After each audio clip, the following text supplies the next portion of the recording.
mi se nekako še trudimo in skušamo zagotoviti, da pridejo vsi naročeni, še isti dan oziroma v roku 24 ur.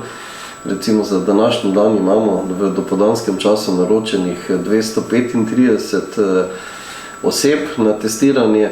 Seveda pa še ob tem testiramo dodatno tudi tiste, kateri nujno potrebujejo rezultat testa, to so zlasti zdravstveni delavci, ker pač seveda se morajo zagotavljati, da normalno delujejo vse ambulante, vsa naša delovišča in pri teh ljudeh seveda moramo upoštevati to stopnjo nujnosti in jih vključimo še dodatno k vsem tem naročenim.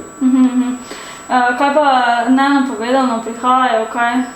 Ja, ljudje se še vedno ne držijo, kljub temu, da mi že, seveda, zdaj praktično bo že skoraj 2 leti, prvi test smo izvedli takoj na začetku marca, to je bil 2. marec, ko smo nekako vzpostavili to vstopno točko COVID-19 v našem zavodu, 2. marec 2020, je kar res in smo takrat že vzpostavili takoj nekako, da se ljudje naročijo, ker je tu zlasti problem, da lahko nastane neka anarhija.